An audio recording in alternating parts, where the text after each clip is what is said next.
Good evening, Cecil TV, Cecil County, and the rest of our viewers. I'm Grant Handley, Cecil TV's political correspondent, and today I'm joined with Mayor Michael Kline, Mayor of Northeast. Thanks for having me, Grant. Yeah, how you doing, Mayor? I'm doing well. Good, good. Any fun Christmas to-dos you got to do left? Oh, Shopping? yeah, well, it's been a busy year, so I just got my lights up today, Oh, as a matter of fact, and I didn't fall off the ladder, not once. I haven't got my girlfriend anything yet, so I'm You're under the gun here, buddy. 4 days here, so hope she likes gift cards. Well, Mayor, thank you for joining us. We really appreciate it. Before we jump into your political career, could you share with us a bit about your professional background? Certainly. I didn't quite take the same traditional route as a lot of my high school classmates did. I didn't go to college right out of high school. I actually went into wastewater treatment, which has been a nice addition being mayor, since we have a water utility. That background really has been helpful. But after about 8 years in that, I rolled that into a career at DuPont. And I first started off in '84 up at the experimental station in Wilmington, Delaware. And I was hired, and I worked for a Dr. Anthony Arduengo III. And so while I was there, he taught me an amazing amount of chemistry, which was fantastic. But we happened to discover a new area of chemistry called stable carbines, and I was the first one to synthesize a stable carbine. And that paper has now, it's still getting about 250 citations a month. Seriously? Seriously, and we're up to over 5,000. I'm approaching 6,000 citations. When was that paper written? That was in '92, or 91, I guess, is when it published in American Chemical Society. So it's kind of interesting. Back then, that was brand new. It was hot. Right. Since that time, universities around the world have a carbine group, and coming at the end of my career, which I should get to in a minute, there was somebody that we hired at DuPont who actually had done her thesis on my carbine paper from 30 years ago. Wow. And we worked together for like 6 months, and she didn't realize I was my name was on the paper. So one day I was helping her out with some structural elucidation work, and she said, "You're the Mike Kline." I was like, "What? In the flesh." Yeah, and then so that was kind of made my career kind of go full circle. I was about a year before I retired, so that was pretty fun. That's awesome. Yeah, it was great. But anyway, so I started at the station. We discovered this chemistry, and I worked there for a little bit. But my daughters, they were starting to get a little bit older, and that drive was killer. Yeah, it's like an easy hour and a half drive. And I wanted to be able to be a part of their life, as they were growing up in Little League and things like that. Yeah. And dance was, we had them in. So I went ahead and transferred down to Stein Haskell Research Center, which is just on Elkton Road.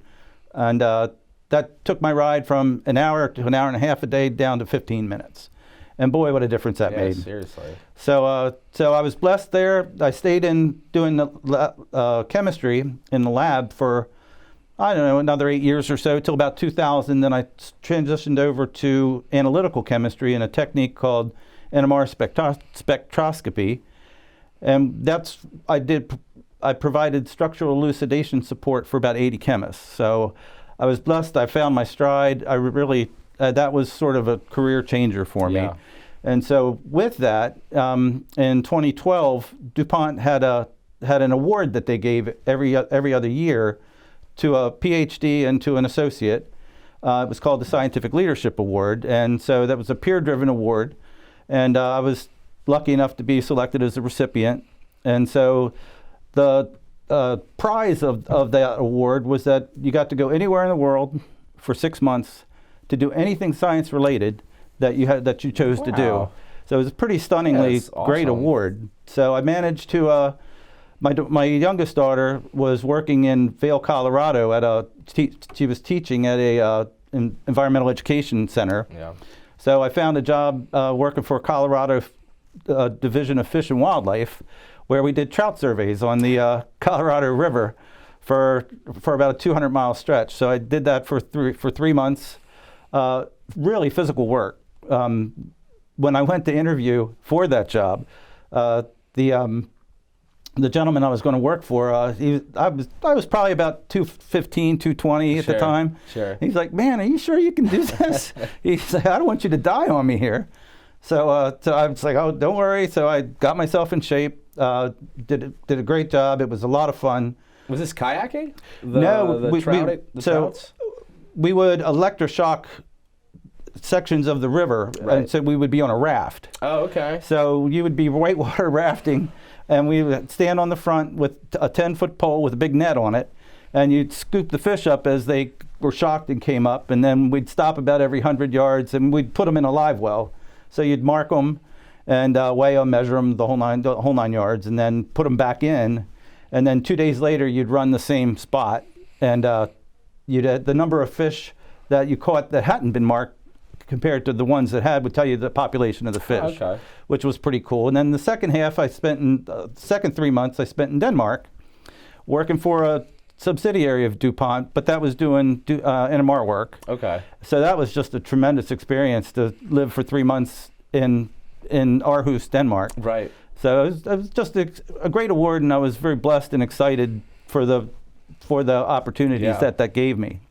Then so that's pretty much my career at DuPont. So sure, it's interesting because it seems like your whole life and professional career is kind of revolved around science. I can't imagine many scientists ever plan on getting into local politics or ever running for mayor. So, with that being said, how did you get involved in local politics? Did you jump into the mayor's seat, or what was that journey? Believe it or not, it was a long journey. So when I stopped coaching softball with my daughter was 2002, and the mayor at the time, Bob McKnight, just lived across the street. Right. And so I was cutting my grass, and he wandered over and said, Mike, we have an opening on our Board of Appeals. Yeah, want to have an interest in that?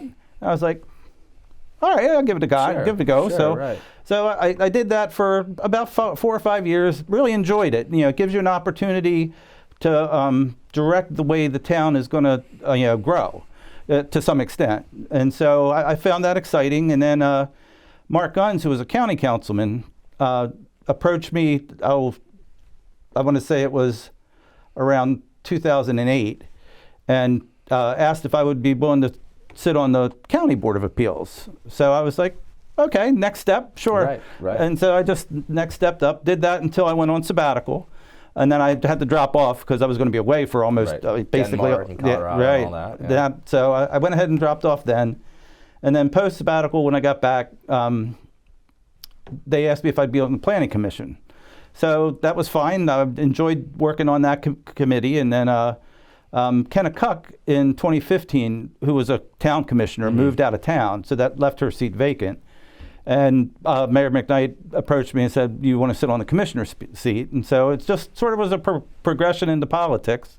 So I sat as a commissioner for 3 terms, 6 years, and then when Mayor McKnight chose not to run again, I went ahead and ran unopposed for a seat.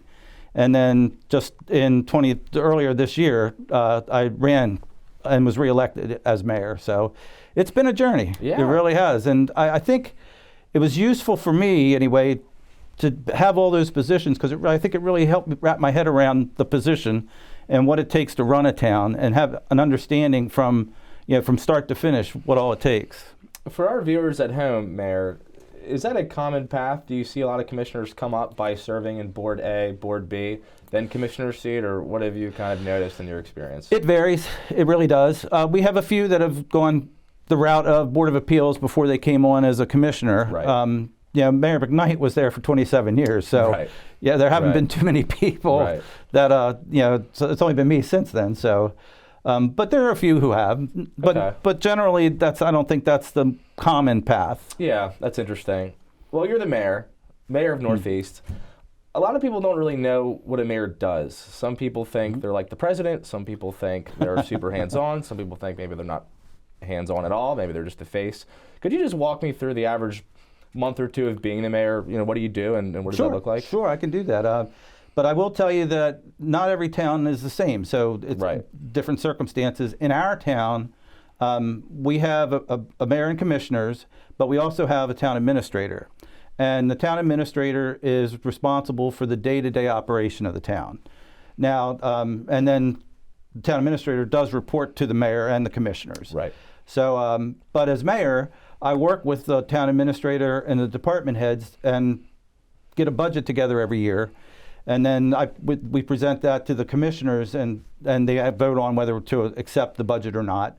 And they give feedback too. So we've been blessed in that we have a good board. Mm-hmm. We haven't had too many arguments. We talk through things, very respectful, and that's exciting. And I promote that too. Right. So that's a big part of what we do early in the year. That starts around March. And I would say though, no 2 months are the same. Right. They vary so much. In the spring, we deal with it's the budget process. Then once that's adopted by the board, then it's the Salute the Veterans is coming up pretty quick after that, and that's a big event for our town. Yeah. So the planning for that starts then. Any given week, I may be in the office 2, 3, 4 times, depending upon if we have projects that we're doing or projects that are coming up. We'll have meetings on those, and I'll meet with the town administrator and whoever, whether it be the assistant town administrator or some of the other staff. Right. And we'll talk about where we are in a project, what we need to, what next steps are, and that's a way just to make sure projects keep going so they get completed. Oh yeah. The meetings I have vary greatly from meeting with. Sometimes we'll meet with county officials. Sometimes we'll meet with developers. It varies an amazing amount. One of the things in the last year that's occupied a good bit of our time is the Northeast Preserve, and so that's been an exciting project for us. And so that's been while we're talking about the preserve, for our viewers at home, hopefully we can get that graphic up there. That is the master site plan that the town of Northeast has just presented to the mayor and commissioners. They approved it. The Northeast Planning Commission approved it. So now the town will seek to implement it.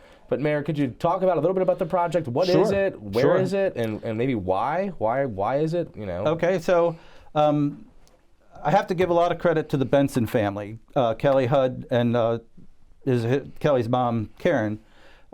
They worked with the developers of the Heron Cove project, which was a housing development that never could quite get up and running. Right.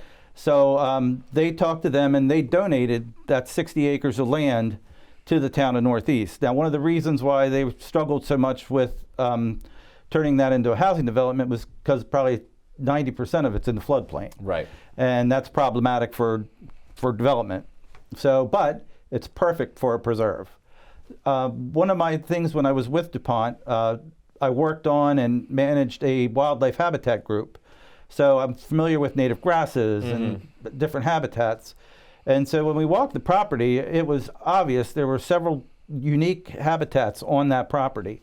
And I thought, this would be a perfect opportunity for a nature preserve. And so that's one of my passions is nature. So that's been the motivation behind turning it into a preserve. Now, its location, if anyone's familiar with Northeast, along Cecil Avenue, if you're leaving town and going toward Charlestown on Route 7, you cross over a bridge at the Northeast Creek, and it's the land that's immediately to the left. So it goes around. It's across the creek from our current community park.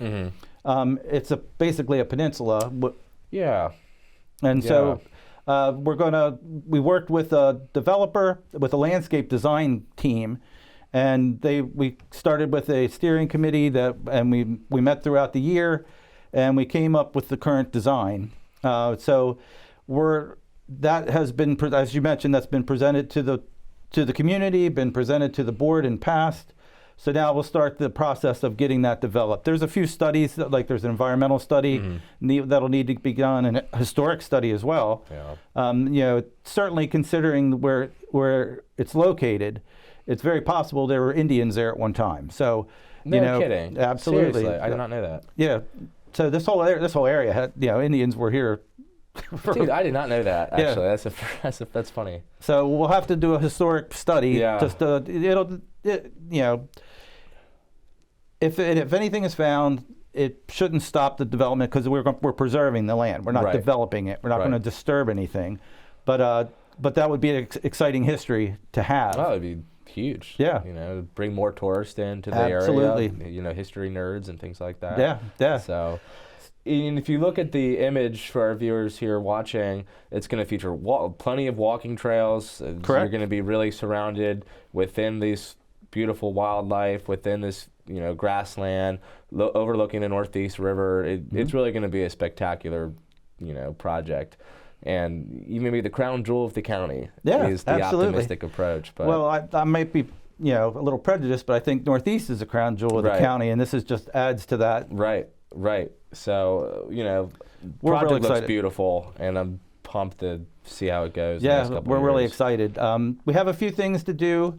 We're working with State Highway to hopefully get a pedestrian access across the Northeast Creek. Yeah. That's a bit of a problem right now, but we're hopeful.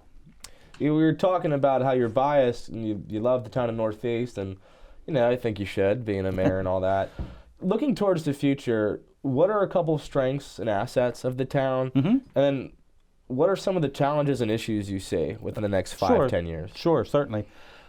Assets, we're a water-oriented community. We're not a waterfront community. Right. So the natural beauty around us, for example, if you're down at our community park and looking out over the Susquehanna Flats, it's just so beautiful down there. People go to that park, hundreds of people a day. I mean, it's amazing, and it is absolutely gorgeous. We have the preserve that we're coming on, that's coming online, that just adds to that. So the area itself is it's a draw for visitors.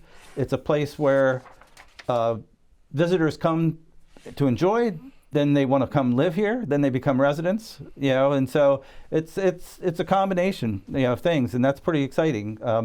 So that's one of our assets. Another one, I say, for the town itself is our town staff. We have a fantastic, amazing town staff. They come to work for us. They stay with us for years and years and years, and they take a lot of pride in their work. They're incredibly competent. And so, to me, that's truly an asset. For just one example, we have a fully staffed police force, and we're one of the only towns around that does. And the reason why is it's a great place to live, it's a great place to work, Right. And that's a tremendous asset for us. How many officers do you guys roughly have? I believe we have 12 uniformed, then the chief of police and a staff. I bet that surprises people.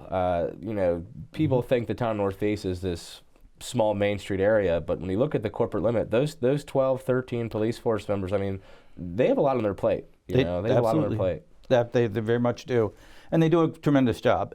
They're out in the community. We have the National Night Out where they come and get to mingle with the town folk.